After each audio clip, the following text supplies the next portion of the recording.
Hi everyone, Puneet this side. Welcome to Puneet Bhatia Academy. Well, hope आप सभी current affairs के lectures बहुत अच्छे से सुन रहे होंगे. And in today's session, we are going to discuss March current affairs, March 2022. So, well, I think you all are ready. तो अब हम लोग स्टार्ट करते हैं मार्च करंट अफेयर्स के बारे में. एंड पुनीत भाटिया एकेडमी के बारे में आप जानते हैं कि डेली लाइव क्लासेस भी हमारी चलती हैं. स्ट्रक्चर्ड कोर्स है हमारा, जिसमें हम लोग रिकॉर्डेड लेक्चर्स प्रोवाइड करवाते हैं.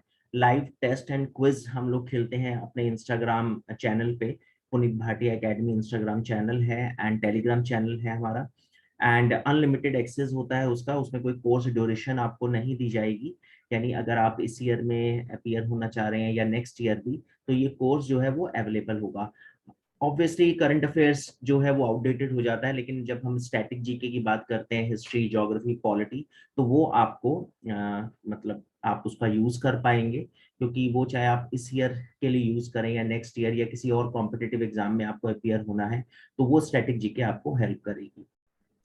So well, I think student, late us start. तो सबसे पहले हम आपसे एज यूजुअल जो एक क्विज हमारा रहता है वो हम लोग स्टार्ट करते हैं.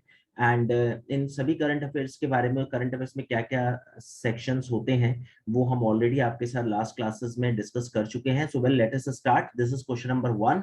Consider the following statements. Operation Ganga evacuation mission India to evacuate the Indian citizens 2022 Russia invasion of Ukraine. यानी जो ऑपरेशन गंगा है वो रिलेटेड है जो इवैक्यूएशन किया हमने यूक्रेन से अपने सिटीजन का. रशिया ने यूक्रेन पर अटैक किया, तो क्या ये ऑपरेशन गंगा ही था? And second statement, Swiss airlines will become world's first airlines to use solar aviation fuel. And third statement, United Arab Emirates placed on F financial action task force. ये क्या होती है वो भी हम डिस्कस करेंगे. उसकी ग्रे लिस्ट में इसको प्लेस किया गया है. क्या ये न्यूज सही है या फॉल्स? एंड एफएटीएफ जो फाइनेंशियल एक्शन टास्क फोर्स है, उसका जो हेडक्वार्टर है वो लंदन में है. तो आई थिंक आप लोग इसको डिसाइड करें, राइट आंसर चूज करें कि इसमें से कौन सा आंसर करेक्ट होगा. ऑप्शंस हैं A 1 2 3, B 3 and 4, and C 2 only, and D all statements are correct one. So well, I think let us start. So let me clear. So well student, question number 1 का जो first statement है, आई think hope आप लोगों ने answer decide कर लिया होगा, क्योंकि अगर नहीं भी किया तो जस्ट वाइल्ड गेस, कुछ तुक्का आप जरूर लगाएं. ऐसे दब्बू स्टूडेंट बन के मत बैठे कि नहीं मेरे को क्या पता इसका आंसर क्या होगा. तो कुछ भी ट्राई करें, ऐसा कुछ हार जीत का फैसला यहाँ पे नहीं हो रहा. तो you have to brainstorming जो है वो होनी चाहिए स्टूडेंट में. तो ठीक है, तो इसका फर्स्ट स्टेटमेंट बिल्कुल करेक्ट है. ऑपरेशन गंगा बिल्कुल उससे रिलेटेड है एंड बहुत सारे कॉम्पिटिटिव एग्जाम्स में भी इस क्वेश्चन को पूछा जा चुका है. स्विस एयरलाइंस का जो ये स्टेटमेंट है बिल्कुल करेक्ट है. Solar aviation fuel Swiss airlines use कर रही है because to reduce environment pollution. So correct one. And UAE जो है वो अभी ग्रे लिस्ट में आया है. ग्रे लिस्ट क्या होती है वो अभी डिस्कस करेंगे आपके साथ. एंड इसका हेडक्वार्टर लंदन में नहीं, पेरिस में है. So that's why fourth statement is false. So 1 2 3 यानी 3 स्टेटमेंट्स करेक्ट हैं. अब ये क्वेश्चन आपके एग्जाम में इस तरह से तो नहीं आएगा, यहाँ पे हम लोग थोड़ा टफ क्रिएट करते हैं. ये क्वेश्चन इस तरह से आ सकता है कि अभी कौन सा कंट्री जो है फाइनेंशियल एक्शन टास्क फोर्स में ग्रे लिस्ट में ऐड हुआ है. तो उसमें ऑप्शन हो सकते हैं Iran, Iraq, UAE, Saudi Arabia. तो योर आंसर इज यूएई. तो ये 4 क्वेश्चंस हैं, हमने इसको क्लब करके एक क्वेश्चंस बनाया. यानी एक तरह से मैंने आपसे इस क्वेश्चन नंबर 1 में 4 क्वेश्चंस पूछे हैं आपके कॉम्पिटिटिव एग्जाम्स के लिए. Now come to question number 2. Consider the following statements. 35th Surajkund international craft mela जो बहुत फेमस है, इनॉग्रेटेड इन हरियाणा. क्या ये करेक्ट स्टेटमेंट है? एंड बीरेन सिंह अभी नए सीएम बने हैं मेघालय के for the second term. Is it correct और wrong? You have to check. Nagaland became first paperless assembly by implementing e Vidhan application. So these are 3 statements and you have to check correct one. A option 1 only, 2 only, 1 and 3 only, and all statements are correct. So well, hope आप लोगों ने decide कर लिया होगा इसका right answer. So let us start. Well student, अगर मैं इसके आंसर की बात करूं तो उसका जो फर्स्ट स्टेटमेंट है वो बिल्कुल करेक्ट है. हरियाणा में ही जो है वो क्राफ्ट मेला का इनॉग्रेशन हुआ है. करेक्ट है, बहुत फेमस है Surajkund international craft Mela. And Biren Singh जो है वो मणिपुर के सीएम बने. सो that's why this statement is wrong statement. And Nagaland बिल्कुल बिकेम फर्स्ट पेपरलेस असेंबली. ये बिल्कुल करेक्ट स्टेटमेंट है. तो 1 and 3 correct one. So right option of question number 2 is C. So 1 and 3 correct one. So hope आप में से काफी सारे स्टूडेंट्स का राइट आंसर दिया होगा. Now come to question number 3. So well, consider the following statements. First statement, India has ranked at 120th position in the Sustainable Development Report 2021. Sustainable Development Index है एक बहुत फेमस इंडेक्स है United nation development programme का और UNO का एक तरह से मिशन है ये कि आपको अपने कंट्री में बहुत सारी चीजें ठीक करनी है. उसके 17 to 20 गोल्स हैं, अभी हम डिस्कस करेंगे आपके साथ. And second statement, as compare to last year India की रैंक जो है became good. Okay, and the index has been topped by Sweden.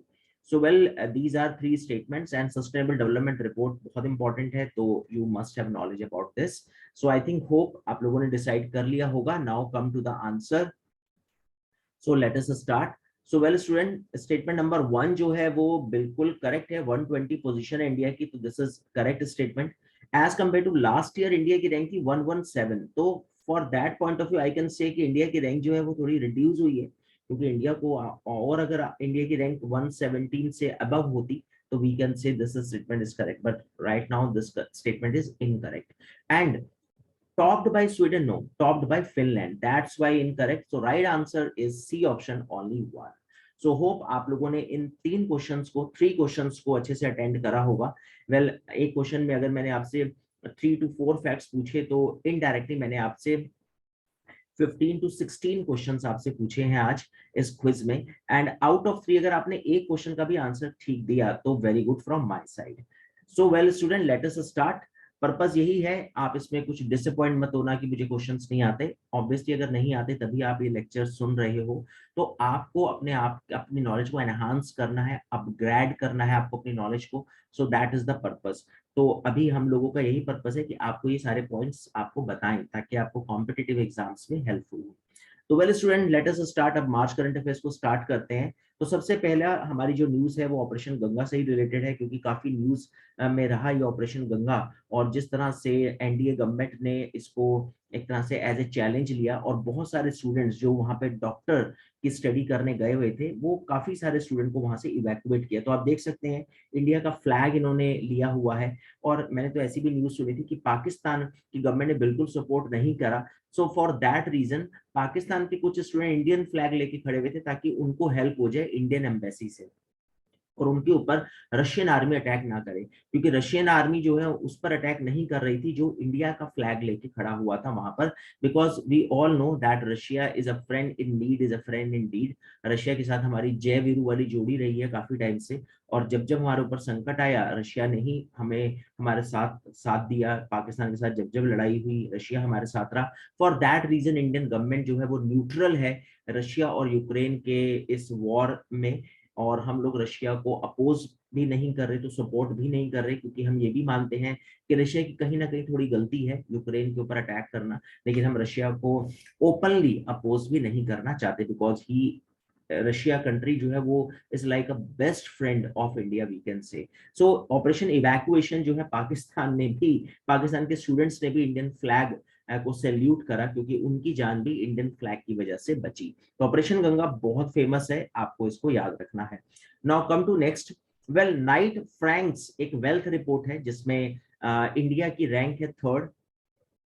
तो एक सर्वे है, ये कुछ इस तरह के सर्वे हैं, कुछ इस तरह के क्वेश्चंस हैं जो मैं डिस्कस करूंगा, क्योंकि उसमें बीबीए के जो स्टूडेंट्स हैं या सीयूईटी के जो स्टूडेंट्स हैं, कॉमन यूनिवर्सिटी एंट्रेंस टेस्ट जो होने वाला है वो उसमें जो जर्नलिज्म के स्टूडेंट्स हो गए, बीबीए के स्टूडेंट्स हो गए, उनके एंट्रेंस के लिए ये क्वेश्चंस बड़े इंपॉर्टेंट हो जाते हैं. एंड नो डाउट सभी कॉम्पिटेटिव एग्जाम्स के लिए भी इंपॉर्टेंट है. इंडिया की रैंक जो है वो 3rd इन बिलियनर पॉपुलेशन, यानी इंडिया जो है वो एक तरह से अगर बात करें तो इस सर्वे में ये बताया गया है कि इंडिया में बिलियनर जो पॉपुलेशन है वो 3rd नंबर पर है. और ऑब्वियसली इंडिया की पॉपुलेशन इतनी ज्यादा है. इंडिया की पॉपुलेशन आज अगर हम लोग बात करें 2011 की सेंसस के अकॉर्डिंग तो 1,021 करोड़. एंड अभी 2021 का सर्वे नहीं हुआ है census because of Covid pandemic. अभी चेक करेंगे तो देखेंगे, वैसे ऐसा अनऑफिशियली है कि 1,034 करोड़ जो है इंडिया की पॉपुलेशन हो चुकी है. तो इतनी बड़ी पॉपुलेशन में बिलियनर पॉपुलेशन होना ऑब्वियसली बनता है, और इंडिया जो है वो 3rd नंबर पर है जहाँ पे सबसे ज्यादा बिलियनर पॉपुलेशन है. तो ठीक है, आपको बस इतना ही याद रखना है। एंड सेकंड स्टेटमेंट जो है वो ऑलरेडी अभी हमने अपने एमसीक्यू में डिस्कस किया। स्विस एयरलाइंस जो है वो वर्ल्ड की फर्स्ट एयरलाइंस बन गई to use solar aviation fuel. Solar aviation fuel purpose यही है कि एनवायरनमेंट में जो पॉल्यूशन है उसको रिड्यूस करना, क्योंकि जो हम व्हाइट फ्यूल यूज करते हैं उससे भी पॉल्यूशन होता है और बहुत नॉमिनल है, बहुत कम होता है, लेकिन जब सोलर को आप यूज करेंगे तो उससे कॉस्ट भी उसकी रिड्यूस होती है। That is the purpose. So in future बहुत सारी कंट्रीज की एयरलाइंस जो हैं वो सोलर एविएशन फ्यूल का यूज करने वाली है, but right now Swiss airlines is the first one. Okay, now come to next point. अब इंडिया की जो रैंक है, जैसा भी मैंने आपसे क्वेश्चन पूछा, सस्टेनेबल डेवलपमेंट, सस्टेनेबल डेवलपमेंट क्या होती है, पहले आप इसको क्लियर कर लें। मुझे याद है, उसके लिए मैं आपको एग्जांपल दे सकता हूँ। मुझे याद है आज से बहुत साल पहले जब डीएमआरसी का प्लान बना 1998 में, ई श्रीधरन उसके सीईओ थे दिल्ली मेट्रो रेल कॉर्पोरेशन के। तो उनको कहा गया था कि जब आप डीएमआरसी स्टैब्लिश करेंगे दिल्ली में तो ऑब्वियसली आप पेड़ काटेंगे, भाई आपको मेट्रो स्टेशन बनाना है, हो सकता है आप ऐसी जगह मेट्रो स्टेशन बनाएंगे जहां पे आपको 10, 20, 30 ट्री जो है वो कट करने पड़े। तो उसके लिए क्या प्लान है? तो ई श्रीधरन जी ने कहा सर आप बताओ क्या प्लान है, क्या करना है मुझे। तो सरकार ने कहा कि आप एक काम करना, जहां आप एक पेड़ काटोगे ना, आप 2 ट्री के सीड्स सोइंग कर देना, उसको बो देना, ताकि ऐसा ना हो कि मेट्रो बन जाए और दिल्ली का एनवायरनमेंट गड़बड़ा जाए। तो आप एक पेड़ काटना, 2 पेड़ के लिए रेडी कर देना, आगे फ्यूचर के लिए उनके सीड्स आप सोइंग कर देना, यानी उसके बीज बो देना आप धरती पे। तो यही हुआ। 10 साल के बाद मेट्रो जो है कुछ टाइम के बाद मेट्रो बहुत अच्छे से चलने लगी। 2002 में पहली मेट्रो रेल लाइन स्टार्ट हो गई और दिल्ली वर्ल्ड की ग्रीनेस्ट कैपिटल भी डिक्लेयर हुई, जिसके टोटल ज्योग्राफिकल एरिया का 20% पे फॉरेस्ट कवर एरिया है। तो that is called sustainable development. यानी आपको फ्यूचर के लिए इस तरह से प्लान करना है कि किसी दूसरे सेक्शन को हर्ट ना हो, हार्म ना पहुंचे। That is called sustainable development. तो इसमें बहुत सारे और गोल्स भी हैं, एनवायरनमेंट को ध्यान रखना, एजुकेशन को फोकस करना, hygiene, cleanliness and health sector को आपको इम्प्रूव करना। तो अगर आप देखेंगे तो इंडिया की रैंक 120 है, तो पोजीशन तो खैर इंडिया की खराब है, लेकिन अगर आप पिछले साल से कंपेयर करेंगे तो इंडिया की रैंक 117 थी लास्ट ईयर। तो दैट्स वाई उस क्वेश्चन में वो आंसर स्टेटमेंट रॉन्ग था कि आपको रैंक को अच्छा करना है। अच्छी हुई है रैंक, इंडिया की रैंक थोड़ी खराब हुई है। और इंडिया ने no doubt 17 sustainable development goals को अचीव किया है, इस वजह से इंडिया की रैंक इस नंबर पे भी है। And index measure the countries total progress towards achieving 17 sustainable development goals. Okay, तो वेल अब अगर बात करें तो इसमें फर्स्ट नंबर पे कंट्री जो है वो फिनलैंड है। सेकंड, थर्ड, फोर्थ आप छोड़ सकते हो, क्योंकि वो फिर थोड़ा ज्यादा करंट अफेयर्स की जीके हो जाएगी, क्योंकि बहुत सारे सर्वे हैं, इसलिए आप टॉप पे याद रखें, इंडिया की पोजीशन उस सर्वे में कहाँ है वो याद रखें, और बहुत तो लास्ट में कौन है, बट अदरवाइज आप उसको भी छोड़ सकते हैं। तो वेल, सस्टेनेबल डेवलपमेंट रिपोर्ट में आपको 2 बातें याद रखनी है, 2 पॉइंट्स। टॉप पे फिनलैंड, इंडिया की रैंक 120, लास्ट ईयर से कंपेयर करें तो इंडिया की रैंक थोड़ी खराब हुई है। Okay, so well, now come to next point. Well, अब नेक्स्ट पॉइंट पर अगर आए तो यहाँ पर हम चलते हैं।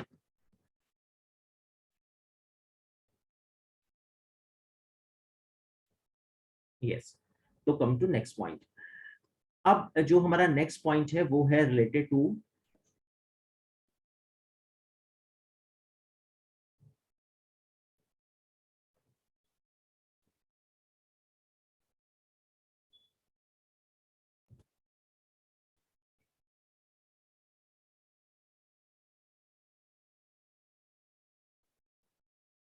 यस, अब बात कर रहे थे हम FATF की। FATF क्या है, जैसे अभी हमने आपके साथ डिस्कस किया कि जो FATF है वो एक तरह से एक ऐसी लिस्ट है जिसमें फाइनेंशियल एक्शन टास्क फोर्स है, ग्रे लिस्ट होती है एक।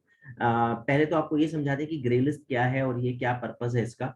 तो यहाँ पे अगर आप देखेंगे तो it was establish in 1989 during the G7 summit in Paris. G7 एक डेवलप कंट्रीज का ग्रुप है जिन्होंने ये प्लान किया कि हम लोग एक ग्रे लिस्ट बनाते हैं, ब्लैक लिस्ट बनाते हैं। It is a policy making body. G7 develop countries का ग्रुप है, रशिया पहले इसमें मेंबर था, that's why it was G8, but Russia को बाहर निकाला। अभी G7 कंट्री है। G7 में यूएस है, कनाडा है, इटली है, जापान है, जर्मनी है, डेवलप कंट्रीज है, इंडिया मेंबर नहीं है इसमें। एंड मोस्ट इंपॉर्टेंट यूके है, फ्रांस है। सो वेल, मोस्ट इंपॉर्टेंट इसका जो हेडक्वार्टर है वो पेरिस में है, जैसा भी हमने डिस्कस किया। अब इसका ऑब्जेक्टिव क्या है?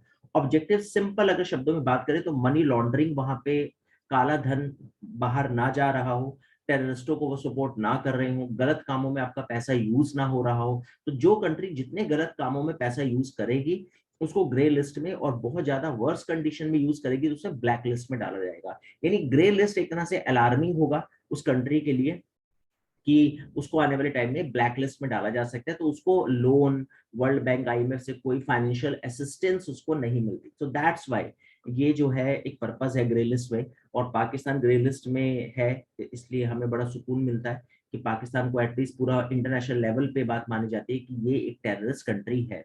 तो वेल, अब ये ग्रे लिस्ट में और ब्लैक लिस्ट में क्या डिफरेंस है, एक बार इसको चेक करते हैं। तो इसमें दो लिस्ट है FATF की। ब्लैकलिस्ट तो वही कंट्री है, countries known as non cooperative countries और टेररिस्ट टेरिटरीज की अगर बात करें, are put in the blacklist. ये यानी पूरी तरह से फंडिंग करती है टेररिस्टों को। और ग्रे लिस्ट ये है जो एक तरह से आपको मनी लॉन्ड्रिंग उसका जा रहा है, लेकिन थोड़ा कंफर्म नहीं है कि वो पूरी तरह से डिक्लेयर नहीं है, एक तरह से आप ये बोल सकते हैं, that are consider safe haven for supporting terror funding. यानी इनडायरेक्टली वो कहीं ना कहीं टेरर को फंड कर रही है। सो हम ऐसा मान के चल रहे हैं, लेकिन जब हम कंफर्म हो जाएगा तो डेफिनेटली आपको ब्लैक लिस्ट कर देंगे, आपको पूरी तरह से बिल्कुल भी कोई फंड असिस्टेंस नहीं मिलेगी इंटरनेशनल ऑर्गेनाइजेशन से। तो पाकिस्तान जो है वो FATF में है और अभी रिसेंटली यूएई को ग्रे लिस्ट में डाला गया है। That is very important news. Okay, अब कुछ वन लाइनर्स हैं, जैसे जो कुछ स्टूडेंट जर्नलिज्म की प्रिपरेशन करते हैं या HM की प्रिपरेशन कर रहे हैं, BBA की, मास कम्युनिकेशन की, उनके लिए कुछ ब्रांड एम्बेसडर्स बहुत इंपॉर्टेंट होते हैं। तो उस पॉइंट ऑफ व्यू से अगर बात करें तो अमिताभ बच्चन जो है ब्रांड एम्बेसडर बने अपग्रेड के। अपग्रेड का MBA कोर्स बहुत इंपॉर्टेंट है। आपने शार्क टैंक सीजन 1 देखा होगा, अपग्रेड ने उसको स्पॉन्सर किया था। एंड विद्या बालान जो है वो ब्रांड एम्बेसडर बनी है एक्सा लाइफ इंश्योरेंस की। तो ये भी काफी इंपॉर्टेंट है कुछ कॉम्पिटिटिव एग्जाम्स के पॉइंट ऑफ व्यू से। सो वेल, अब हम आगे चलते हैं, नेक्स्ट पर आते हैं। वेल, उसके बाद जैसे मैंने हमेशा आपको बोला कि हर मंथ में कुछ ना कुछ हमारी आर्मी एक्सरसाइज होती रहेंगी जो मैं आपको बताता रहूंगा। तो आप एक काम कर सकते हैं, आप अपने एक नोटबुक में वो सारी एक्सरसाइज 1 बाय 1 आप नोट कर लीजिए, ताकि आपको एक कभी एग्जाम में आपको ये देखना है कि यार बुक्स एंड ऑथर्स कौन कौन से थे 6 मंथ्स के, तो फटाफट आपने वो नोटबुक निकाली। अदरवाइज आपको पूरा लेक्चर सुनना पड़ेगा, देखना पड़ेगा, ढूंढने पड़ेंगे कि वो बुक कौन से मंथ के करंट अफेयर्स में थी। लेकिन आगे सुनते सुनते, लेक्चर को सुनते सुनते, while listening you can make your own notes। तो अभी बहुत सारी एक्सरसाइज, बहुत सारे सर्वे, बहुत सारी बुक्स आएंगी, बहुत सारे डेज आएंगे, तो आप एक अच्छे स्टूडेंट की तरह नोट्स भी प्रिपेयर कर सकते हैं अपने। वेल, इंडिया और श्रीलंका का जो एक्सरसाइज है वो 7x है, वैसे सिंपल है। Sri Lanka SL Sri Lanka and IN India exercise conducted in Visakhapatnam in Andhra Pradesh. And Indian navy ने भी ब्रह्मोस मिसाइल को टेस्ट किया है। आपको पता है ब्रह्मोस मिसाइल जो है वो हमारी क्रूज मिसाइल है। अब ये क्रूज मिसाइल क्या होती है, एक होती है बैलिस्टिक मिसाइल और एक होती है क्रूज। बैलिस्टिक मिसाइल क्या होती है कि जैसे ये टारगेट है और ये बैलिस्टिक मिसाइल, तो ये मिसाइल और ये टारगेट, और इसको मैंने शूट आउट किया। तो जैसे ही मैंने शूट आउट किया, टारगेट मूवेबल था और टारगेट मूव करके कहीं इधर इधर इधर इधर ऐसे ऐसे ऐसे ऐसे और इसी के पीछे आके खड़ा हो गया जहां से मिसाइल लॉन्च हुई। तो इस बैलिस्टिक मिसाइल को कोई मतलब नहीं, कोई कहीं जाए, ये अपना सीधा उसको बिना हिट करे निकल जाएगी। तो this is called ballistic missile. लेकिन जो क्रूज मिसाइल है, क्रूज मिसाइल ऐसे है कि ये टारगेट है और ये मिसाइल है, आपने इसको शूट आउट किया। अब ये जहां भी जाएगा टारगेट, ये उसका पीछा करेगी, उसके पीछे पीछे पीछे पीछे पीछे, और जहां पे भी वो खड़ा हो जाएगा उसको वहीं पर आकर ये शूट करेगी, यानी ये उसको छोड़ेगी नहीं। चाहे आप कितनी भी जगह छुप जाओ, कितने पर्दों में छुप जाओ, यानी उसकी उसकी जो एक तरह से वाइब्रेशंस है वो टारगेट की वाइब्रेशंस को कैच करती है और उसको वहीं हिट करेगी जहां पे वो छुपा है, यानी वहीं जाके उसको बोलेगी धप्पा। So well, this is very important. Cruise missile का ये जो फीचर है बहुत इंपॉर्टेंट है। अब आप सोचोगे सर फिर अगर ये इतनी अच्छी मिसाइल है तो हम बैलिस्टिक मिसाइल क्यों बनाते हैं, और मैक्सिमम इंडिया की बैलिस्टिक मिसाइल है। प्लस माइनस है, एक प्लस एक minus. Ballistic missile fix target को हिट करती है। अगर कोई टारगेट फिक्स है, जैसे आपने किसी ऑर्गेनाइजेशन को हिट करना है, किसी सिटी को आपने ध्वस्त करना है, किसी बिल्डिंग को आपने शूट आउट करना है, तो फिर उसके लिए क्रूज मिसाइल का क्या मतलब है ना? वो तो बिल्डिंग तो ऐसा नहीं कि वो इधर उधर भागेगी, तो वो बिल्डिंग है। जैसे अभी रशिया यूक्रेन पे अटैक कर रहा है, तो उसके बहुत सारे ऑर्गेनाइजेशन, इंस्टीट्यूट, एजुकेशन हब, उसके जितने भी डिफेंस के हेडक्वार्टर्स थे, वहां पे शूट आउट कर रहा है। For that purpose ballistic missile is very important, है ना? क्रूज मिसाइल है, जैसे आपने किसी उसके फाइटर प्लेन को अटैक करना है, उसकी किसी सबमरीन को अटैक करना है जो मूवेबल है, for that reason cruise missile is important. तो इंपॉर्टेंस दोनों की है। And most important, ballistic missile में आप एटम बॉम्ब कैरी कर सकते हो, जबकि क्रूज मिसाइल में आप एटम बॉम्ब को कैरी नहीं कर सकते। तो ये बहुत इंपॉर्टेंट है, क्योंकि एटम बॉम्ब जो है वो एक फिक्स टारगेट पे गिरेगा, है ना? वो आप एटम बॉम्ब को ऐसे नहीं गिरा सकते कि ये निकला जी, ये निकला रमेश और ये लो बेटा रमेश एटम बॉम्ब। यानी एटम बॉम्ब गिरेगा किसी फिक्स टारगेट, किसी ऑर्गेनाइजेशन, किसी हेडक्वार्टर पे, किसी इंस्टीट्यूट पे, किसी एजुकेशन सेंटर पे, किसी डिफेंस के सेंटर पे, किसी स्पेस के सेंटर पे। तो cruise missile atom bomb carry नहीं करती, that is minus point. And ballistic missile atom bomb carry करती है, that is plus point.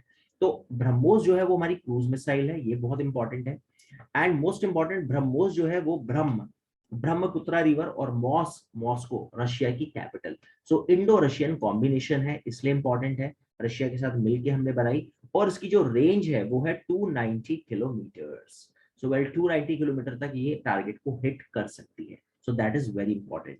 So BrahMos missile के बारे में एटलीस्ट आपको पता हो, इसलिए हमने आपके साथ ये पॉइंट डिस्कस किया। नाउ कम टू नेक्स्ट, अब कुछ स्पोर्ट्स सेक्शन की बात करें तो सादिया तारिक जो है वो, इन्होंने गोल्ड मेडल जीता है रशिया में वुशु स्टार चैंपियनशिप। अब ये वुशु क्या होता है, तो अगर आप देखें तो एक ताइक्वांडो होता है, एक वुशु है, एक सूमो है, एक आइकाइडो है, एक सैम्बो है, एक कुंफू है। तो we can say like a martial art की एक वैरायटी है वुशु। इसमें सादिया तारिक ने गोल्ड मेडल जीता। अब ये पर्पस क्या है इस न्यूज को शेयर करने का आपके साथ? पर्पस यही है कि कभी बहुत सारे कॉम्पिटेटिव एग्जाम्स ऐसे होते हैं जिसमें वो आपसे पर्सनैलिटी पूछेगा, Sadia Tariq associated with which sports section और गेम, किस गेम से सादिया तारिक जो है वो जुड़ी हुई है, तो आपको पता हो वुशु से। For that reason we share this news. And South East Asian games held हुए हैं वियतनाम में, लेकिन अब चूंकि इनके रिजल्ट आ चुके हैं, वो मैं आपके साथ आने वाले करंट अफेयर्स में डिस्कस करूंगा। एंड वो मई करंट अफेयर्स में अभी आएंगे, क्योंकि मई में हुआ ये प्रतियोगिता जिसमें वियतनाम ने मेडल टैली में टॉप किया है। तो ये मैं आपको अभी बता रहा हूँ, मार्च में तो ये डिक्लेयर हुआ था कि वियतनाम में होंगे, मई में ये गेम्स हो गए और वियतनाम ने मेडल टैली में टॉप किया है। वियतनाम जिसकी कैपिटल है हनोई, और ये साउथ ईस्ट एशिया में कंट्री पड़ता है। Okay, now come to next. Well, अब बुक्स एंड ऑथर्स की बात करें तो फिर हमने आपसे अक्सर बोला कि हम हर करंट अफेयर्स में आपके साथ 2 या 3 मैक्सिमम कुछ बुक्स आपके साथ डिस्कस करेंगे। उसमें एक राहुल गांधी ने अभी लॉन्च की है, तमिलनाडु के chief minister M K Stalin की ऑटोबायोग्राफी पोंगलिल उरुवैन।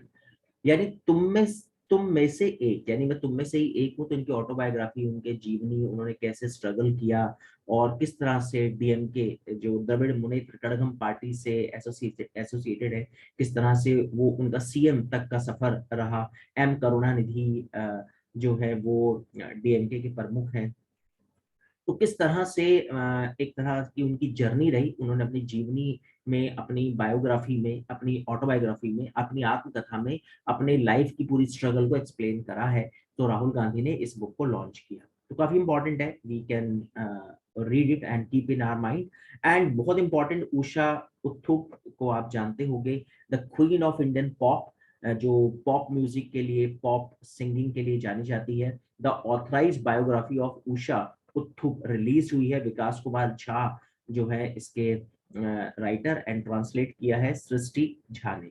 तो ठीक है, क्योंकि उषा उत्थुप से रिलेटेड है, that's why important. And M K Stalin की ऑटोबायोग्राफी है, वो भी इम्पोर्टेंट है, तो हम लोग इसको याद रख सकते हैं। ठीक है, आगे चलते हैं। वेल, एक बहुत बड़ी न्यूज आई मार्च मंथ में, Australian cricket legend Shane Warne का देहांत हुआ, पास्ड अवे।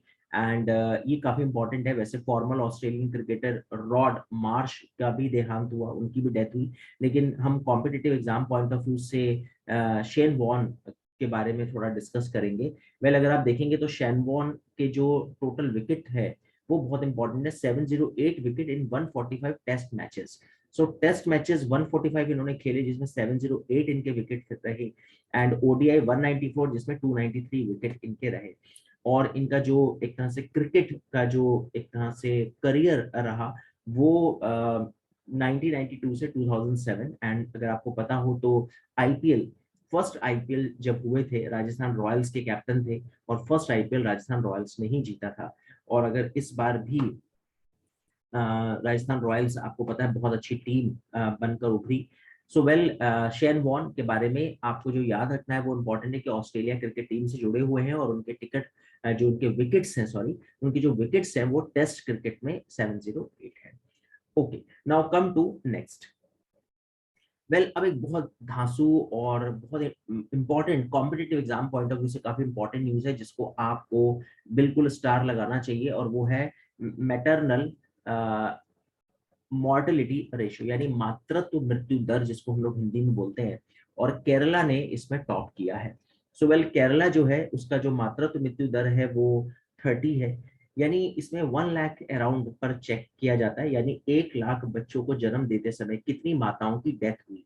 तो 1 लाख मदर्स में से 30 मदर्स की डेथ हो गई while during the pregnancy. So again emerge on top. Kerala की स्थिति बहुत अच्छी है, हम सभी जानते हैं कि उसका हेल्थ सिस्टम बहुत स्ट्रांग है। वहाँ पे चाइल्ड मोर्टेलिटी रेट भी बहुत कम है, इन्फेंट मोर्टेलिटी शिशु मृत्यु दर, और रिकॉर्डिंग लोएस्ट अगर हम बात करें तो उसमें 30 है पर 1 lakh live births in the country. So according to the latest data, India's maternal mortality जो ratio है has improved to 103 for the period 2017 to 19, यानी ओवरऑल इंडिया की बात करें तो 103 है मातृत्व मृत्यु दर, लेकिन केरला में 30। अब इसके बारे में थोड़ा सा और डिस्कस कर लेते हैं, क्योंकि पहले जो है केरला का अगर आप देखेंगे तो 42 था, लेकिन अभी 30 हो गया। इट मींस केरला ने और इम्प्रूवमेंट दिखाया। And most important, sustainable development goal में भी ये पॉइंट मेंशन किया गया है। एंड केरला, तेलंगाना, महाराष्ट्र ये बहुत अच्छे स्टेट्स हैं। और वर्स्ट कंडीशन की अगर बात करें तो वेस्ट बंगाल में बहुत ज्यादा है मैटरनल मॉर्टेलिटी रेट। तो ये आपको कोई बात नहीं, ज्यादा आप चक्कर में ना पड़े, तो आप इतना बस याद रखें कि केरला जो है वो टॉप पे है। आप ये भी छोड़ सकते हैं कि कितना है, केरला टॉप पे, सबसे खराब कंडीशन वेस्ट बंगाल की। ये 2 पॉइंट भी आप याद रख सकते हैं। और वैसे वर्ल्ड लेवल पे अगर बात करें तो इटली, नॉर्वे, पोलैंड, तो उसमें आप इटली टॉप पे है जहाँ का एमएमआर बहुत कम है। सो केरला इंडिया में टॉप पे, वर्ल्ड में इटली, और इंडिया में वर्स्ट कंडीशन वेस्ट बंगाल। मातृत्व मृत्यु दर, maternal mortality rate. Okay, now come to एक और बहुत इंटरेस्टिंग न्यूज जो आपको पता होनी चाहिए, and this is called SIPRI. SIPRI जो है वो Stockholm International Peace Research Institute है। ये एक ऑर्गेनाइजेशन है जो चेक करती है कि कौन सा कंट्री सबसे ज्यादा वेपन्स खरीदता है और बेचता है। अभी तो रशिया और यूक्रेन की वजह से सारा डेटा जो है वो चेंज हो चुका है। यूएस अभी यूक्रेन को बहुत फंडिंग दे रहा है, पीछे से सपोर्ट कर रहा है to fight with against Russia. So अभी लेकिन हम अगर 2017 से 21 की अगर बात करें तो इंडिया सबसे ज्यादा वेपन्स परचेज करने वाला कंट्री है। India largest importer of arms, that is very important. और सिप्री का हेडक्वार्टर कहाँ पर है?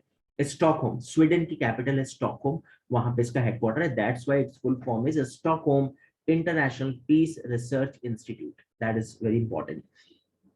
ओके, अब नेक्स्ट न्यूज पर आते हैं। तो सबसे ज्यादा वेपन्स बेचने वाला कंट्री यूएस है, एक्सपोर्टर कहा जाता है यूएसए है, पूरे वर्ल्ड को सबसे ज्यादा वेपन्स बेचता है। और वो चाहता भी है कि पूरे वर्ल्ड में कोई ना कोई स्यापा, कोई ना कोई इशू चलता रहे ताकि उसके वेपन्स बिकते रहे। वैसे एक्सपर्ट्स ऐसा भी मानते हैं कि भारत और पाकिस्तान के बीच में जो कश्मीर इशू है उसका मेन रीजन यूएस है। अगर यूएस चाहे तो 2 दिन में इंडिया और पाकिस्तान का इशू सॉल्व कर दे, लेकिन अगर वो सॉल्व हो जाए तो लड़ाई खत्म हो जाए, लड़ाई खत्म हो जाए तो वेपन्स की नीड ना हो, वेपन्स की नीड ना हो तो इनका इंडस्ट्री, जो वेपन्स इंडस्ट्री है इनकी, वो चौपट हो जाए। तो ये चाहते हैं कि किसी भी साल कोई ना कोई वॉर चलती रहे ताकि इनकी वेपन इंडस्ट्री बूम पे रहे। ओके, सो वेल, अब नेक्स्ट पर आते हैं। India entered into world top 5 club in terms of market capitalization. ये बहुत बड़ी बात है। आपको याद होगा हमने जब लास्ट ईयर करंट अफेयर्स हमने कवर अप किए थे तो हमने आपको बताया था कि निर्मला सीतारमन हर बजट सेशन में बोलते कि 5 ट्रिलियन इकोनॉमी इंडिया को बनाना है और मार्केट कैपिटलाइजेशन में इंडिया का रोल बहुत अच्छा हो, इंडिया की मार्केट में कैपिटल काफी अच्छे से लगी हो। लेकिन ये बहुत अच्छी न्यूज है कि इंडिया जो है अभी टॉप 5 में आ चुका है। और अगर हम लोग बात करें तो यूएस टॉप पर है। एंड इंडिया की जो एक तरह से मार्केट कैपिटलाइजेशन है इंडिया का 3.21 ट्रिलियन डॉलर है। इसे हम चाहते हैं कि इसे 5 ट्रिलियन तक लेके जाएं। और अगर आप देखेंगे तो टोटल वर्ल्ड मार्केट जो है वो 109 ट्रिलियन डॉलर की है और जिसमें यूएस जो है 47 के साथ टॉप पे है। उसके बाद चाइना है 11। तो कितना गैप है यूएस और चाइना के बीच में। हम चाइना को बोलते तो है सुपर पावर कंट्री है, लेकिन अगर आप देखोगे तो यूएस और चाइना में काफी गैप है। यूएस की मार्केट कैपिटल जो है वो 47 ट्रिलियन डॉलर है और चाइना की 11 ट्रिलियन डॉलर 11.5 और जापान की 6 ट्रिलियन डॉलर, हांगकांग 5.55 और इंडिया 3.21। तो आपको बस इतना याद रखना है कि मार्केट कैपिटलाइजेशन में इंडिया 5th रैंक पर है। और ये जो बिजनेस स्टडीज वाले स्टूडेंट हैं जिन्होंने बिजनेस से रिलेटेड एंट्रेंस देने हैं, फाइनेंस से रिलेटेड एंट्रेंस जिन्होंने देने हैं, उनके लिए काफी इंपॉर्टेंट न्यूज हो सकती है। उनके लिए काफी इंपॉर्टेंट न्यूज हो सकती है ये। So well now come to next point. Well अब कुछ खास जगह की कुछ खास चीजें फेमस होती है और उसमें अगर हम लोग बात करें तो India first ever geographical indication की अगर बात करें, यानी आपकी ज्योग्राफी के पॉइंट ऑफ व्यू, जैसे कहीं के आम बहुत अच्छे होते हैं, कहीं की लीची बहुत अच्छी होती है, कहीं का लड्डू बहुत अच्छा होगा, कहीं का पेड़ा अच्छा होगा, कहीं का कोई फ्लावर पॉट बहुत अच्छा होगा। जैसे मुरादाबाद ब्रास के लिए जाना जाता है, अलीगढ़ तालों के लिए जाना जाता है, नागपुर संतरों के लिए, ऑरेंजेस के लिए फेमस है। एंड उसके बाद कहते हैं कि जो बैंगल्स के लिए फिरोजाबाद फेमस है। तो एक यूनिक चीज है आपकी जगह की, अगर तो आप उसका ज्योग्राफिकल इंडिकेशन आप ले सकते हो, टैग यानी काइंड ऑफ पेटेंट आप बोल सकते हो। तो कश्मीर के कारपेट जो है वो कश्मीरी कढ़ाई जो है, एम्ब्रॉयडरी, कश्मीरी एम्ब्रॉयडरी जो है वो बहुत फेमस है कश्मीरी कारपेट्स पे। तो कश्मीरी कारपेट्स को जो है अभी जीआई टैग फ्लैग्ड ऑफ हुआ है टू जर्मनी, फर्स्ट एवर ये इंडिया को टैग मिला, इंडिया इसमें सक्सेसफुल रहा। तो ये काफी इंपॉर्टेंट रहा। तो ये आपको याद रखना है कि अभी इंडिया ने हाल ही में किस में उसको ज्योग्राफिकल इंडिकेशन टैग मिला, तो आप बोलेंगे Kashmiri carpet. Okay, now come to next point. अब फिर से कुछ वन लाइनर अगर बात करें तो जैसे फाइनेंशियल एक्शन टास्क फोर्स की जो प्रेसिडेंट है वो टी राजा कुमार अपॉइंट किए, जो भी हम ग्रे लिस्ट की बात कर रहे थे। मैरी कॉम जो है लुपिन लिमिटेड शक्ति कैंपेन की ब्रांड एम्बेसडर बनी। साउथ कोरिया के नए प्रेसिडेंट जो हैं वो यून सुक योल बने हैं। एंड जो लॉ वाले स्टूडेंट है, चाहे वो DULLB हो, क्लैट हो या NLU के स्टूडेंट हो, उनके लिए कुछ इस तरह के जो हाई कोर्ट्स में नए जज बनते हैं, CJ बनते हैं, वो लॉ से रिलेटेड करंट अफेयर्स। तो justice Vipin Sanghi named acting chief justice of Delhi high court, तो उनके लिए ये वन लाइनर काफी इंपॉर्टेंट होगा। Okay, now come to next point. अब और कुछ अगर बात करें तो जैसे देवाशीष पांडे जो हैं, पांडा, वो अपॉइंट हुए हैं chairperson of insurance regulatory development authority. IRDAI जो है वो एक इंश्योरेंस रेगुलेटरी है, इंश्योरेंस का वॉचडॉग है, इंश्योरेंस का ऑम्बुड्समैन है। यानी जब भी आपको इंश्योरेंस लेते हो और कोई कंपनी आपके साथ धोखा करे, चीटिंग करे, तो आप IRDA को कंप्लेन कर सकते हो। 1999 में इसका ओरिजिन हुआ था। और कोई भी इंश्योरेंस कंपनी अगर खोलता है तो उसे IRDA से लाइसेंस लेना होता है। उसको अपने टर्नओवर का 150% एज ए मॉर्गेज रखना पड़ता है, ताकि कल को अगर वो कंपनी भाग जाए तो आप IRDA से अपना पैसा ले पाए। तो कस्टमर को सेव करा जाता है। इसलिए अगर कहीं भी आप इंश्योरेंस करवाएं, कहीं आजकल सोशल मीडिया का एक तरह से ट्रेंड चल रहा है, तो आप बहुत सारे इस तरह के रेफरल कोड्स देखते हैं कि आप प्लीज इसको ज्वाइन करें, इससे ही आप इंश्योरेंस करवा लें, आपको इतना बेनिफिट मिलेगा। आप कुछ भी करें, छोटे मोटे लालच में ना फंसें, लेकिन आप ये जरूर ध्यान रखें कि जो भी आप काम करें उसका वॉचडॉग जो है उसमें वो रजिस्टर्ड है कंपनी या नहीं। जैसे अगर आप इंश्योरेंस करवाते हैं घर की, दुकान की, मकान की, लाइफ इंश्योरेंस और जनरल इंश्योरेंस, तो आप उस कंपनी को ये जरूर चेक कर लें कि वो IRDA में लिस्टेड है या नहीं, ताकि कल को अगर वो कंपनी भाग गई तो IRDA से आपको सपोर्ट मिल सकता है। लेकिन अगर वो IRDA में लिस्टेड नहीं है तो IRDA भी कुछ नहीं कर सकता। इसका मतलब वो कंपनी फेक थी, उसका पर्पस ही था आपको चीट करना। तो वेल IRDA के जो चेयरपर्सन है वो काफी इंपॉर्टेंट होते हैं। और उन एग्जाम्स के लिए भी जो इंश्योरेंस सेक्टर से रिलेटेड एग्जाम्स हैं, LIC के जो एग्जाम्स हैं, बैंकिंग सेक्टर के एग्जाम्स हैं, उन स्टूडेंट्स के लिए काफी इंपॉर्टेंट न्यूज है। उसके बाद ब्रांड एम्बेसडर्स तो हम अक्सर कर ही रहे हैं डिस्कस। M11 सर्कल के शुभमन गिल और ऋतुराज गायकवाड़ एंड रंजीत राठ जो हैं वो MD बने हैं ऑयल इंडिया लिमिटेड के।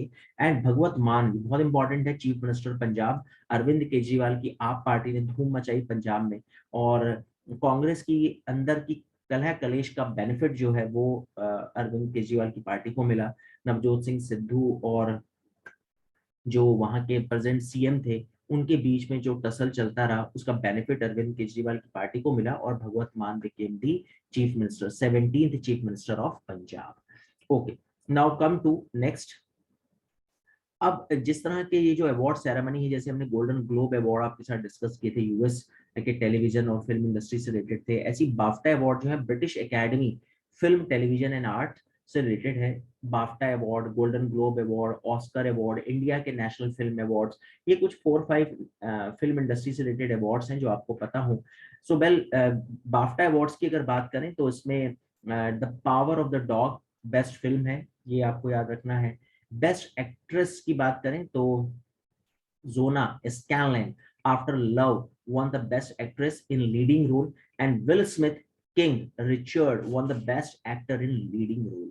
तो best film, best actor, best actress almost Oscar में, बाफ्टा में, गोल्डन ग्लोब में ऑलमोस्ट शायद सेम हो, लेकिन आपको थोड़ा सा अगर कुछ चेंजेस हैं तो आप जरूर इसको याद रखें। तीनों अवार्ड काफी फेमस है, और इंडिया का नेशनल अवार्ड तो हमने अपने करंट अफेयर्स में डिस्कस किया ही था आपके साथ। इंडिया की बेस्ट डॉक्यूमेंट्री फीचर कैटेगरी में राइटिंग विद फायर नॉमिनेट हुई है ऑस्कर 2022 की लिस्ट में। ये भी आपको इम्पोर्टेंट, हम अवार्ड जीते ना जीते ऑस्कर में, लेकिन हमारी अगर कोई फिल्म नॉमिनेट होती है तो ये भी हमारे लिए बड़ी प्राउड की बात होती है, और वो भी कई बार कॉम्पिटिटिव एग्जाम्स में उस क्वेश्चन को देखा गया है। तो गोल्ड बाफ्टा अवार्ड में best film, best actor, best actress आपको याद रखना है, और बेस्ट डॉक्यूमेंट्री फीचर ऑस्कर में कौन लिस्ट हुई वो आपको याद रखना है। नाउ कम टू अब कुछ 2 बुक्स जो लॉ वाले स्टूडेंट के लिए तो बहुत इंपॉर्टेंट है। Biography of Soli Sorabjee, Soli Sorabjee life and times authored by Abhinav Chandrachud. तो ठीक है, राइटर हम छोड़ सकते हैं, लेकिन Soli Sorabjee as a personality बहुत इंपॉर्टेंट है, क्योंकि हमें पता है वो अटॉर्नी जनरल रहे, महान्यायवादी जिसको हिंदी में बोलते हैं। आर्टिकल 76 में कॉन्स्टिट्यूशन के अटॉर्नी जनरल को मेंशन किया गया है। 89 से 90 रहे, फिर 98 से 2004। इन 2002 ही रिसीव्ड पद्म विभूषण अवार्ड इनको मिला, एंड इन्होंने डिफेंस करा था of the freedom of expression को and protection of human rights के लिए। एंड ये एक ओनली पर्सन है जिन्होंने इस ऑफिस को होल्ड किया, attorney general of India, 2 terms, तो 89 से 90, देन 1998 से 2004। वैसे इन जनरल 5 इयर्स का टेन्योर होता है अटॉर्नी जनरल का, and pleasure of the president ये काम करते हैं, यानी जब प्रेसिडेंट चाहे इनको हटा सकते हैं बिफोर 5 ईयर से भी पहले, इन जनरल 5 साल। और ये सरकार का कोई बहुत अच्छा दोस्त होता है, क्योंकि सरकार ऑब्वियसली 5 साल काम करती है, तो अटॉर्नी जनरल का टेन्योर भी 5 इयर्स होता है। इसके कोई इलेक्शन नहीं होते, जिसको PM चाहे वो अटॉर्नी जनरल के लिए प्रेसिडेंट को नाम दे सकता है। लेकिन नो डाउट एक बहुत अच्छा ज्यूरिस्ट जो है, एक बहुत अच्छा उसका बैकग्राउंड हो, तभी वो अटॉर्नी जनरल बनेगा। एंड अटॉर्नी जनरल के बारे में मुझे याद है, कौन बनेगा करोड़पति सीजन 1 था शायद, वो हर्षवर्धन नवाथे ने 1 करोड़ रुपीस जीते थे, और उसमें 1 करोड़ का जो क्वेश्चन था वो यही था कि कौन ऐसा व्यक्ति है जो पार्लियामेंट की प्रोसीडिंग्स में पार्टिसिपेट करता है लेकिन वोट नहीं दे सकता।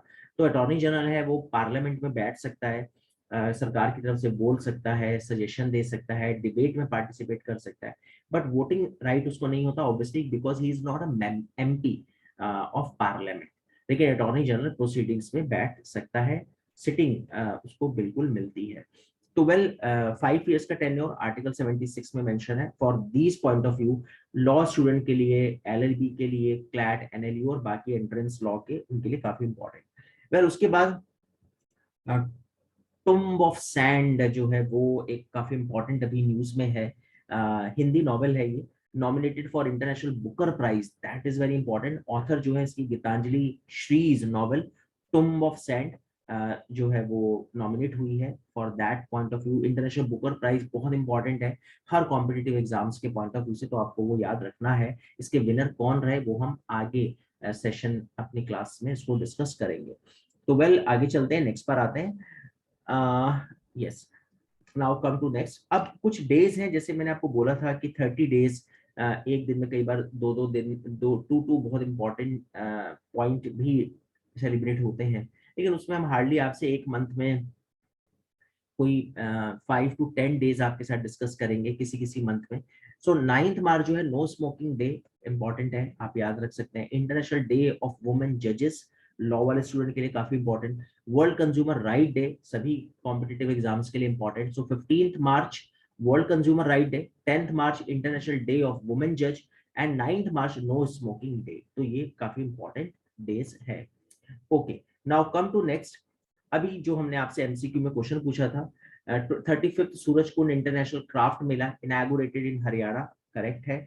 एंड बीरन सिंह जो है वो मणिपुर के सीएम बने, सेकंड टर्म थी इनकी। और नागालैंड जो है बिकेम फर्स्ट पेपरलेस असेंबली, यानी सब कुछ लैपटॉप और आपका जो एक तरह से डिजिटल सारी चीजें यूज की जाएंगी, कोई पेपर नहीं होगा। बजट भी होगा तो वो एक तरह से डिजिटल वे में उसको प्रेजेंट किया जाएगा, और आप को हर चीज सॉफ्ट कॉपी में यानी एक तरह से होगी, हार्ड कॉपी अब यूज नहीं होगी नागालैंड की असेंबली में। That is very important. Okay, now come to next. Well, अब फिर जैसे अभी हमने आपसे बात करी ज्योग्राफिकल इंडिकेशन, तो तमिलनाडु का हैंडमेड नरसिंगा पेट्टी नागास वरम गॉट जियोग्राफिकल आइडेंटिफिकेशन टैग। ये आप देख सकते हैं, ये जो हैंडमेड शहनाई टाइप है, ये हैंडमेड है और इसको बनाया गया है अपने ही हाथ से, तो इसको ज्योग्राफिकल इंडिकेशन टैग मिला।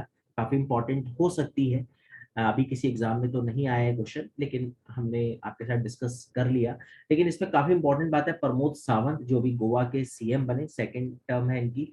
केरला जो है वो इसने रिड्यूस करा है कार्बन न्यूट्रल फार्मिंग मेथड्स को, फर्स्ट स्टेट है to introduce carbon neutral farming method, यानी इस तरह से फार्मिंग की जाए एग्रीकल्चर ताकि एनवायरनमेंट हर्ट ना हो। जैसे आपने देखा होगा दिल्ली एनसीआर में जब पराली जलाते हैं किसान, तो कितना fog, smoke, not fog exactly we can say, smoke, धुआं जो है हो जाता है। और अक्टूबर में जो लोग नए नए दिल्ली रहने आते हैं, जो स्टूडेंट कॉम्पिटिटिव एग्जाम्स की तैयारी करने आते हैं, वो कई बार मेरे से पूछते थे कि सर बड़ी ठंड है दिल्ली में, मतलब अक्टूबर में यहाँ सर्दियां शुरू हो जाती हैं। तो फिर मैंने उनका, बेटा टेंशन मत लो, अभी 3-4 साल में तुम्हें समझ में आएगा कि ये ठंड वाली धुंध नहीं है, ये पराली वाली स्मोक है, यानी ये पराली का धुआं है। फिर 3-4 सालों के बाद उनके व्यूज बदल जाते हैं और वो कहते हैं कि सर बहुत बुरा हाल है दिल्ली का, एनवायरनमेंट बड़ा खराब है यहाँ का, या अक्टूबर में देखो सांस नहीं लिया जाता। और बात भी सही है, अगर आप दिल्ली एनसीआर में रहने या किसी मेट्रोपॉलिटन सिटी में, तो आप पैसिव स्मोकिंग कर रहे हैं। एक चेन स्मोकर अगर 20 सिगरेट पीता है, तो आप 5 से 10 सिगरेट तो हम सभी पी भी रहे हैं, स्मोक कर रहे हैं। पैसिव स्मोकिंग इसको बोलते हैं, because of worse environmental condition. तो केरला जो है इसके ऊपर काम कर रहा है, काफी इंपॉर्टेंट है। एंड पुष्कर सिंह धामी जो है वो उत्तराखंड के सीएम बने, सेकंड टर्म। वैसे इलेक्शन ये हार गए थे, लेकिन अभी फिर से बाई इलेक्शंस ये लड़ेंगे, और काफी इंपॉर्टेंट रहे पुष्कर सिंह धामी, जिन्होंने उत्तराखंड में जीत दिलाई बीजेपी को। Okay, now come to next point. Well, अब फिर से कुछ वन लाइनर और अगर देखें तो इसमें सबसे इंपॉर्टेंट है, world happiness report 2022, India rank 136। तो मैंने आपको बोला कि कुछ सर्वे जो है हर महीने, हर मंथ के करंट अफेयर्स में हम 2-3 सर्वे बड़े इंपॉर्टेंट होंगे। ओवरऑल 6 मंथ्स में 10 to 12 सर्वे इंपॉर्टेंट। उसमें इंडिया की रैंक और टॉप पे आपको कंट्री नोट कर लेना है एक नोटबुक में, आपको बुक्स एंड ऑथर्स नोट कर लेने, आपको डेज नोट कर लेने, आपको नेवी, आर्मी की या कोई भी इन्फेंट्री की, एयरफोर्स की जो एक्सरसाइज है हमारी डिफेंस रिलेटेड, वो सारी एक्सरसाइज आप एक पेपर पे नोट कर लें तो आपको फायदा होगा। तो इस पूरे स्लाइड में अगर हम देखें तो इसमें एक ही बड़ी इंपॉर्टेंट न्यूज है जो आप बिल्कुल दिल में बसा लो, ये क्वेश्चन 100% आपके एग्जाम में आना चाहिए।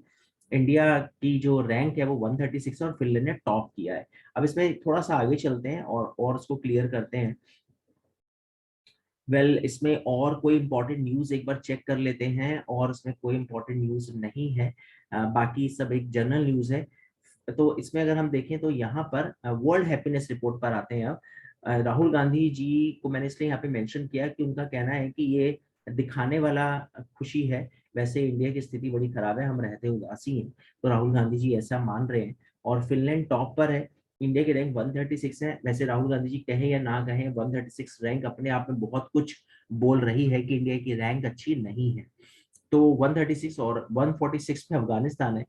तो अगर आप देखेंगे तो खुशी बिल्कुल नहीं है, हैप्पी हैप्पी नहीं है इंडियंस, क्योंकि महंगाई इतनी ज्यादा, बेरोजगारी इतनी ज्यादा और कोविड की मार अभी पड़ी 2 साल हमें। लेकिन फिनलैंड, डेनमार्क, आइसलैंड ये वो कंट्री है जो हमेशा खुश रहते हैं। पॉपुलेशन यहाँ पे नहीं है, कहते हैं कि यहाँ जॉब 10 निकलती है किसी डिपार्टमेंट में और फॉर्म फिल होते हैं 4, तो 100% यहाँ पे रिजल्ट आते हैं। कोचिंग इंस्टीट्यूट भी कहते हैं कि हमने 2 बच्चों को पढ़ाया, 2 का सिलेक्शन हो गया, 100% रिजल्ट रहा। खैर वो ऐसे नहीं बताते 2 को पढ़ाया 2 का रिजल्ट सही रहा, वो कहते हैं 100% सिलेक्शन। अब उनकी तह में अगर जाओ तो आपको पता लगेगा कि 2 ही बच्चे पढ़ रहे थे, दोनों का सिलेक्शन हो गया, क्योंकि फॉर्म ही फिल 4 हुए थे। तो और हमारे जैसी कंट्री में जहां 1,034,00,00,000 पॉपुलेशन है, कितने लोग कंपटीशन की तैयारी करते हैं, कितने बच्चे, कितनी थोड़ी सी जॉब निकलती है, लाखों फॉर्म्स हमारे यहाँ पे फिल हो जाते हैं। तो आप देख सकते हो कि कितनी स्ट्रगल है। तो वैसे में हैप्पी कैसे रह सकते हैं? तो इंडिया की रैंक 136 ठीक ही है। खैर आगे चलते हैं, नेक्स्ट पर आते हैं। अब उसके बाद एक ग्लोबल रिच लिस्ट निकली, जिसमें वर्ल्ड के रिच लोगों को मेंशन किया गया। और हम सबको पता है एलन मस्क जो टेस्ला के फाउंडर हैं, स्पेस एक्स के फाउंडर हैं, इनकी जो एसेट है, नेटवर्थ $205 बिलियन है। फर्स्ट नंबर पर रिचेस्ट पर्सन। सेकंड नंबर पे जेफ बेजोस, अमेजोन के हमें पता है एग्जीक्यूटिव चेयरमैन है, $188 बिलियन।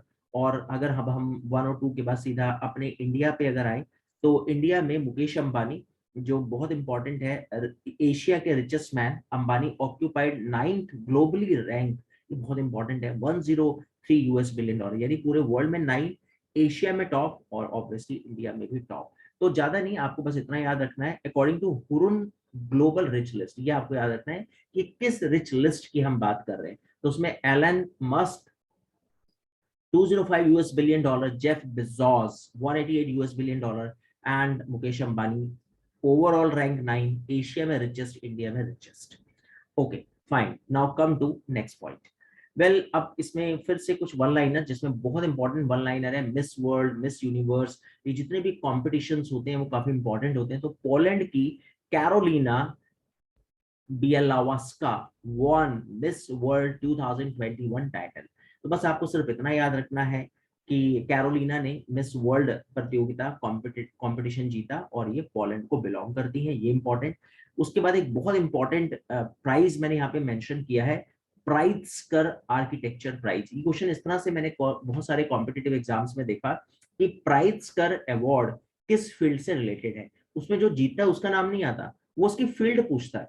तो उसमें आर्किटेक्चर, जर्नलिज्म, मीडिया या स्पोर्ट्स, कुछ इस तरह से ऑप्शंस होते हैं। तो आपको ध्यान रखना है आर्किटेक्चर प्राइज है, बेस्ट आर्किटेक्ट को ये प्राइज दिया जाता है। तो प्राइट्जकर अवार्ड का फील्ड की फील्ड बहुत इंपॉर्टेंट है। And Devendra Jhajharia javelin thrower हैं ये, जिनको पैरा ओलंपिक पैरा एथलीट की बात अगर करें तो पद्म भूषण इनको मिला है, first para athlete to receive Padma Bhushan. तो ये अपने आप में एक इंपॉर्टेंट न्यूज हो सकती है। अभी किसी कॉम्पिटिटिव एग्जाम्स में इसको पूछा नहीं गया है, लेकिन मुझे लगा कि इंपॉर्टेंट है, इसलिए I shared with all of you. Okay, तो इसमें हमने Miss World and Pritzker architecture prize and Devendra Jhajharia javelin thrower became first para athlete to receive Padma Bhushan. Okay, अब एक बहुत बड़ा फेमस अवार्ड है अबेल प्राइज। आपने सुना होगा एल्फ्रेड नोबेल, नोबेल प्राइज आपने सुने होंगे। नोबेल प्राइज 6 फील्ड में दिए जाते हैं, physics, chemistry, medical and economics and peace and literature. लेकिन मैथमेटिक्स में अबेल प्राइज नहीं दिया जाता। इसीलिए कहते हैं कि अबेल प्राइज जो है एनुअली दिए जाते हैं। द किंग ऑफ नॉर्वे जो है टू वन और मोर आउटस्टैंडिंग मैथमेटिशियन को दिया जाता है। अमेरिकन मैथमेटिशियन को मिला, डेनिस पी सुलिवन को इस बार का अबेल प्राइज मिला। एंड अबेल प्राइज की क्या हिस्ट्री है वो एक बार डिस्कस कर लेते हैं। नॉर्वे के मैथमेटिशियन थे Niels Henrik Abel, 1802 to 1829 and directly modelled after the Nobel Prize. और कहा जाता है कि इसकी जो प्राइस बनी है 7.5 मिलियन नॉर्वेजियन क्रोनर इसमें दिए जाते हैं। एंड अबेल प्राइज की जो हिस्ट्री है वो 1899 अराउंड से कहते हैं स्टार्ट होती है, when it establishment was proposed by Norwegian mathematician. And कहा जाता है कि जब ये बात पता लगी कि नोबेल प्राइज में मैथमेटिक्स को इंक्लूड नहीं किया गया, for that reason Abel Prize को एक अलग से स्टार्टिंग दी गई, उसको स्टार्ट किया गया। तो आपके एग्जाम के पॉइंट ऑफ व्यू से आपको इतना याद रखना है कि Abel Prize related to mathematics से की फील्ड में दिया जाता है, और इस बार का American mathematician Dennis P Sullivan को इस बार का अबेल प्राइज मिला। Okay, now come to next important news पर चलते हैं हम। नेक्स्ट इंपॉर्टेंट न्यूज पे फिर से कुछ एक्सरसाइज की अगर बात करें तो लेमितिए एक एक्सरसाइज है जो इंडिया और सेशल्स के बीच में हुई, छोटा सा आइलैंड है इंडियन ओशन में, सेशल्स काफी इंपॉर्टेंट है।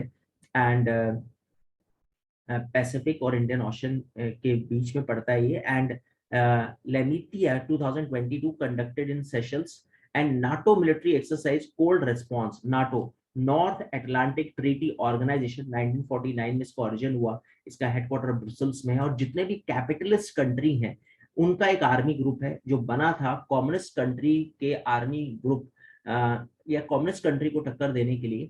बाद में कम्युनिस्ट कंट्रीज ने भी अपना ग्रुप बनाया, वार्सा पैक्ट, लेकिन कम्युनिस्ट जो है वो पूरी तरह से ध्वस्त हुए 1991 में जब डिमोलिशन हुआ यूएसएसआर का।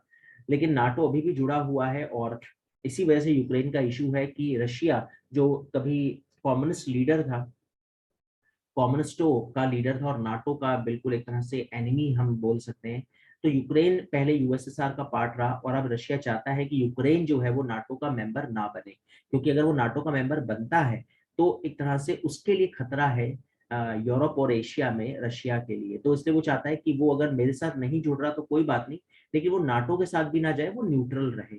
तो इस पर्पज से ये सारी लड़ाई चल रही है यूक्रेन के साथ। एंड नाटो का जो अपना एक्सरसाइज है वो कोल्ड रिस्पॉन्स है, इंपॉर्टेंट है। एंड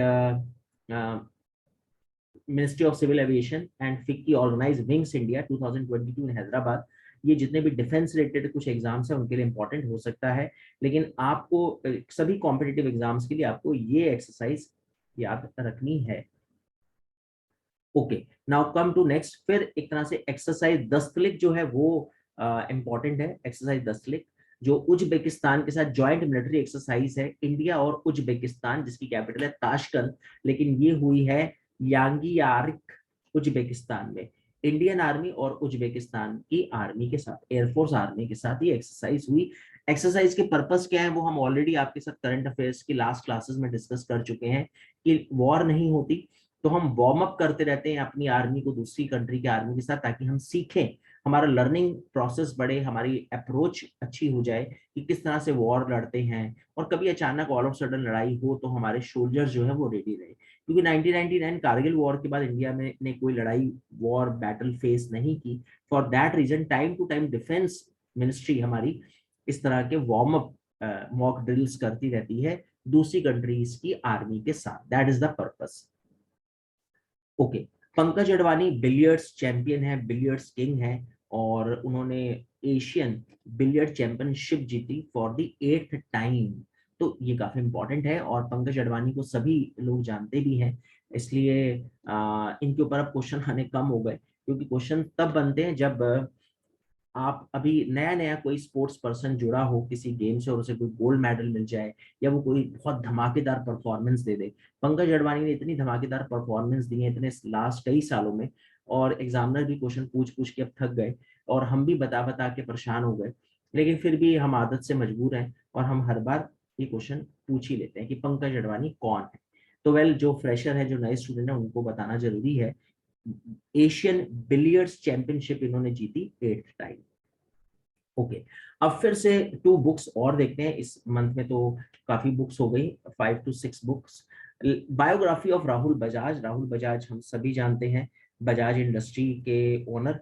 उनके ऊपर एक बायोग्राफी लिखी गई, उनकी स्ट्रगल, किस तरह से उन्होंने स्ट्रगल करी और बजाज इंडस्ट्री को खड़ा किया। और हम बचपन से सुनते आ रहे हैं बजाज फैंस, है ना, बजाज के कूलर, बजाज के फ्रिज, इलेक्ट्रॉनिक आइटम्स में तो किंग माने जाते हैं Bajaj company.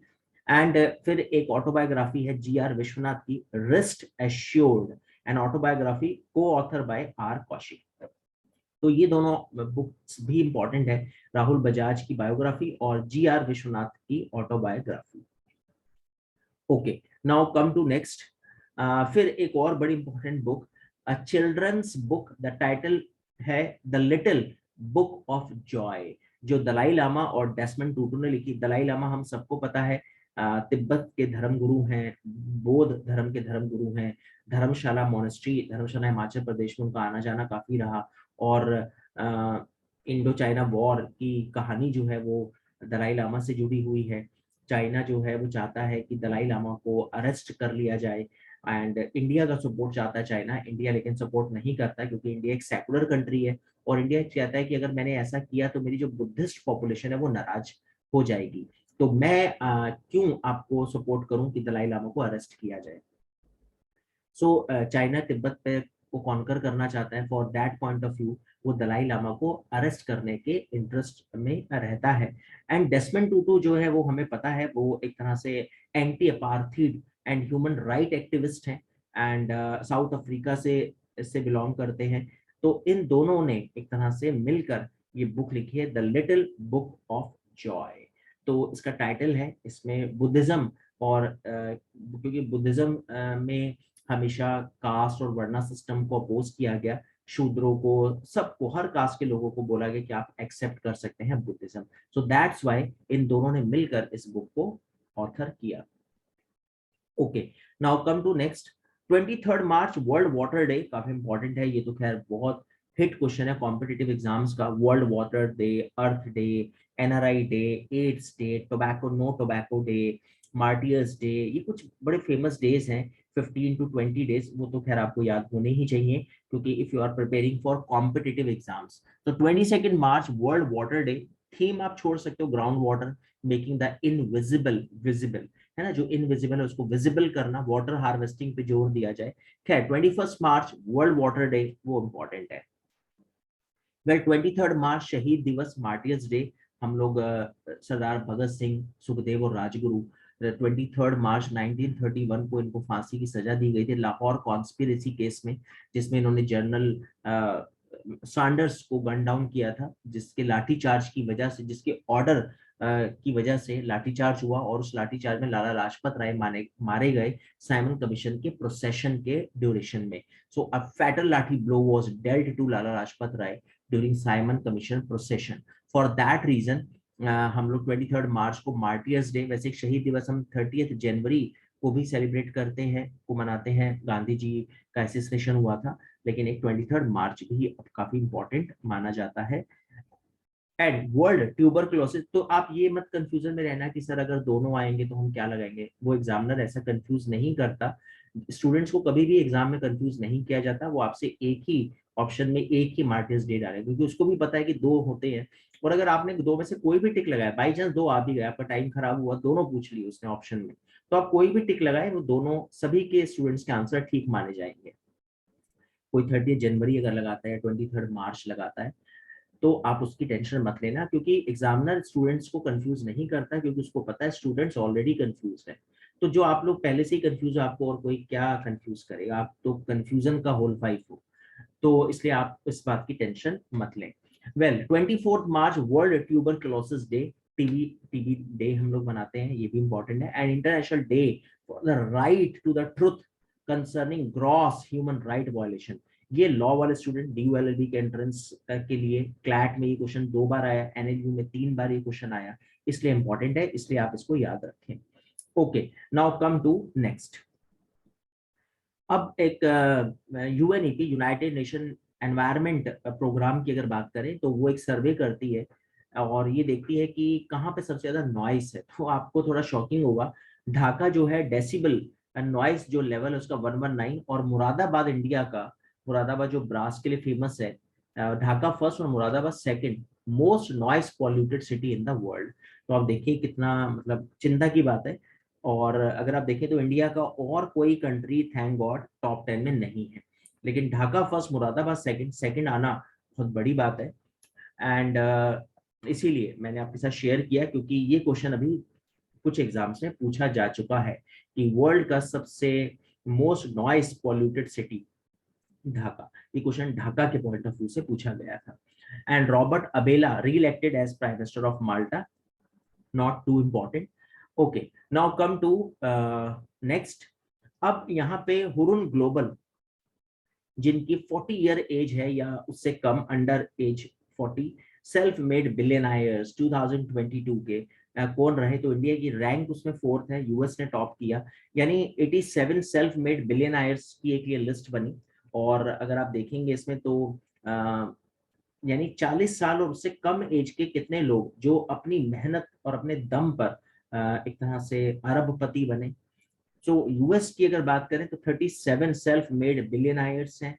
China second number पर है, फॉलोड बाय यूके, और इंडिया में 6। तो ठीक है, आपको इंडिया की रैंक याद रखनी है कि इंडिया 4th नंबर पर है, जो जहां पर अपने अपने दम पर सेल्फ मेड बिलियनायर्स 6 बिलियनायर्स का नाम उसमें आता है। अब हो सकता है आपके मन में क्यूरियोसिटी होगी, सर बताओ वो 6 कौन है? तो हम जानबूझ के कुछ करंट अफेयर्स में कुछ लाइनें कट कर देते ताकि बेमतलब की जीके और करंट अफेयर्स आप ना बढ़ाएं, क्योंकि ऐसी बातें आपके साथ ना डिस्कस करी जाएं जो आपको बहुत इंपॉर्टेंट पॉइंट से आपको डीरेल कर दे। तो इसीलिए हम वो डिस्कस नहीं कर रहे वो कौन है 6। फिलहाल बस आप इतना याद रखें कि इंडिया रैंक 4 और यूएस ने इसमें टॉप किया। Okay, now come to next. Well, ये बहुत इंपॉर्टेंट न्यूज है, इसको आपको बिल्कुल स्टार लगाना है। बिम्स्टेक एक ऑर्गेनाइजेशन है। वैसे ऐसा कहा जाता है कि B stands for Bangladesh, I for India, M for Myanmar, S for Sri Lanka, Thailand economic cooperation पहले इसका नाम था। बाद में नेपाल और भूटान इसमें ऐड हुए। 1 2 3 4 5 कंट्रीज इसमें मेंबर थे। बाद में फिर नेपाल और भूटान भी इसमें ज्वाइन हो गए। तो उन्होंने कहा सर हमारा भी नाम डालो। तो हमने कहा हाँ हाँ बिल्कुल डालेंगे, आप टेंशन मत लो, थोड़ा वेट करो।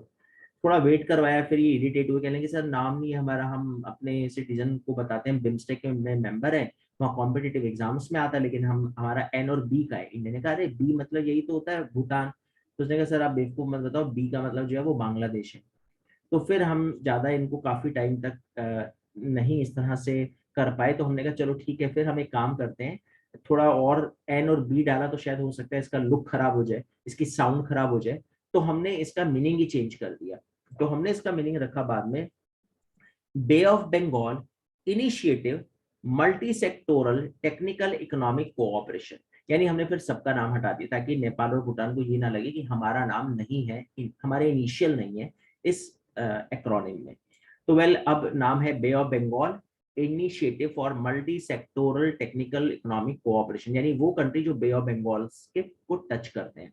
तो वेल 1997 में इसकी फाउंडेशन डली, इस ऑर्गेनाइजेशन की, काफी इंपॉर्टेंट है। एंड 22% है पूरे वर्ल्ड पॉपुलेशन का, ये बहुत इंपॉर्टेंट है। और जीडीपी इसकी $2.7 ट्रिलियन है। एंड अगर बात करें तो ये ट्रेड करता है 1/4 पूरे वर्ल्ड का, बहुत इंपॉर्टेंट है। एंड अभी 5th Bay of Bengal initiative for multi sectoral BIMSTEC की समिट जो है वो श्रीलंका में हुई। बस आपको इतना ही याद रखना है। और उसमें कंट्री कौन कौन है वो मैंने आपको बताए बी से, मतलब आप याद रखने के लिए तो आप ये याद रख ही सकते हैं कि Bangladesh, India, Myanmar, Sri Lanka, Thailand और नेपाल भूटान ने बाद में ज्वाइन किया, यानी टोटल 7 कंट्रीज। और अभी लेटेस्ट इसकी समिट हुई श्रीलंका में। For that point of view this is most important news for all competitive exams. Okay, फिर उसके बाद कुछ वन लाइनर जिसमें हम पर्सनैलिटी सेक्शन पर आते हैं, लेकिन इसमें जो सबसे इंपॉर्टेंट न्यूज है वो है Gilbert Houngbo from Togo appointed next director of ILO. International labour organization के नए डायरेक्टर बने हैं गिलबर्ट। एंड आईएलओ जो वर्ल्ड की सबसे पुरानी ऑर्गेनाइजेशन है, 1919 में इसका ओरिजिन हुआ था। आईएलओ का सबसे ओल्डेस्ट ऑर्गेनाइजेशन है।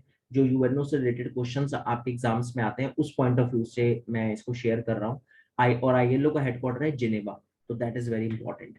ओके, सो ये आप जरूर याद रखें, काफी इंपॉर्टेंट है। एंड इसके जो डायरेक्टर जनरल है वो है गिलबर्ट। ओके, उसके बाद आगे चलते हैं, नेक्स्ट पर आते हैं। फिर उसके बाद लास्ट धमाकेदार न्यूज है और वो है ऑस्कर अवार्ड। ऑस्कर अवार्ड तो खैर बहुत इंपॉर्टेंट होते हैं और आप इसको बिल्कुल दिल में बसाएं। बेस्ट फिल्म है CODA, कोडा। And best actress Jessica Chastain The Eyes of Tammy Faye, and Best Actor Will Smith, King Richard, and Best Director Jane Champion, The Power of the Dog. तो ठीक है, आप बेस्ट मूवी याद रखें, वो important है. Best actor, best actress आप याद रखेंगे, वो काफी इंपॉर्टेंट है. And Oscar award, 94th Oscar award 2022. So well, I think hope यहाँ तक आपको समझ में आ रहा होगा जो भी हम डिस्कस कर रहे हैं. अब उसके बाद लास्ट 2 न्यूज और हम फिर उसको एक क्विक रिवीजन लेते हैं. Well, Byju's named as official sponsor of FIFA World Cup. Federation of International Football Association FIFA World Cup 2022 का जो स्पॉन्सर है वो बायजूस है. एंड कतर में ये वर्ल्ड कप होगा. एंड इंडिया ने South Asian Football Federation under 18 women's championship title जीता. ये काफी इंपॉर्टेंट है. तो अगर आप देखेंगे तो ये जमशेदपुर में हुआ था. तो यहाँ पे भी 2 न्यूज काफी इंपॉर्टेंट है. इसमें सबसे इंपॉर्टेंट है SAFF under 18 women's championship football, South Asian Football Federation of football. और पीवी सिंधु ने स्विस ओपन बैडमिंटन चैंपियनशिप जीती. ये काफी इंपॉर्टेंट है. ग्रैंड प्रिक्स को आप अगर चाहे तो छोड़ सकते हैं. कुछ एग्जाम्स में जैसे एसएससी, बैंकिंग के एग्जाम्स, रेलवे के एग्जाम्स में कई बार पेपर टफ बनाने के लिए ग्रैंड प्रिक्स भी ये लोग डाल देते हैं.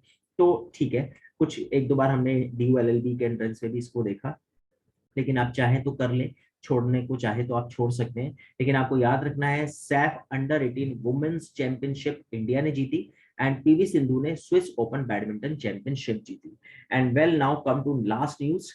Farmer chief justice RC Lahoti का देहांत हो गया. लॉ वाले स्टूडेंट के लिए क्लैट, DULLB, बाकी लॉ एंट्रेंस के जितने भी एग्जाम्स हैं उनके लिए मोस्ट इंपॉर्टेंट न्यूज है. आरसी लोहाटी के बारे में हम जानते हैं कि जस्टिस रहे वो.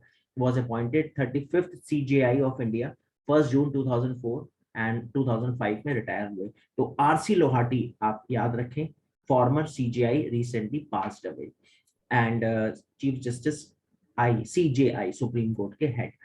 एंड GIF के जो इन्वेंटर हैं, जो आप लोग काफी यूज करते हो व्हाट्सएप पे, इंस्टाग्राम पे और बाकी सोशल मीडिया पे, ग्राफिक्स इंटरचेंज फॉर्मेट, इसके जो इन्वेंटर थे उनका अभी हाल ही में देहांत हुआ. Stephen Wilhite passed away.